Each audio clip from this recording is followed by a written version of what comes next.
Let's turn our attention to Nigeria now, where the military says it's rescued 76 people held captive by criminal gangs. The operation took place in northwestern Katsina state. One kidnapped child died during the rescue efforts. Authorities haven't given further information on if or how many gang members, who are locally known as bandits, died or were taken into custody. On Saturday, Nigerian military carried out airstrikes in the northeast, close to the border with Cameroon. The military claims to have killed more than 30 jihadists. Nigeria's northern regions are particularly affected by Islamist insurgencies and criminal gangs who kidnap people for ransom. Let's bring in DW correspondent Azeezat Olaoluwa, who joins us from Maiduguri in northwestern Nigeria. So what more can you tell us about those airstrikes and the military operations in northern Nigeria?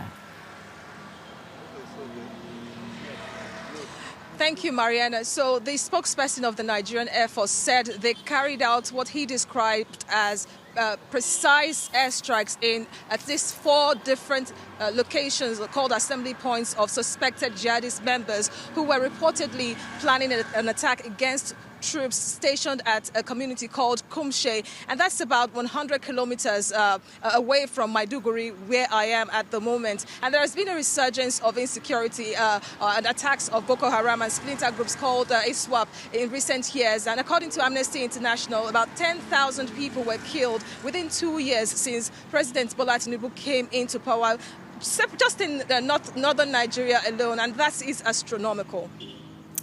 Well, you mentioned that you're in Maiduguri. That's the capital of Borno State, which is a region that suffered quite a lot from Islamic insurgencies. Can you give us a sense of what life is like there?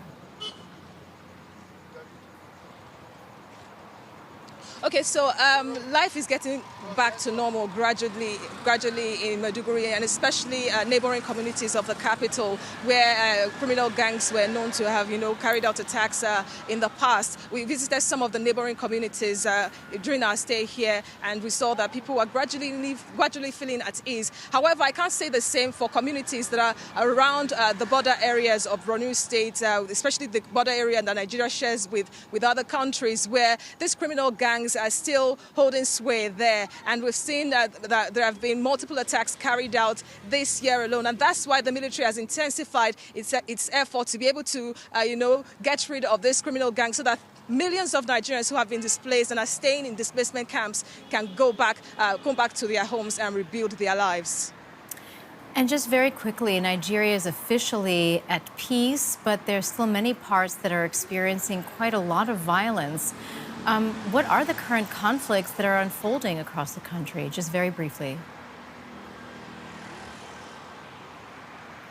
Okay, so we know about the conflict in northeastern Nigeria, where Boko Haram and ISWAP, are holding sway. In north-central Nigeria, there is farmer and herders clashes, which has killed thousands of people as well, displaced lots of people. In southeast Nigeria, there are unknown gunmen who have also attacked people there. And we understand that hundreds of people have fled from their home to neighboring states because they don't feel safe anymore. So there is hardly any region of Nigeria that is not facing one security situation or the other. And almost all these criminal gangs carry out kidnapping for ransom. That was DW's correspondent Azeezat Olaoluwa. Many thanks indeed for your reporting. We appreciate it.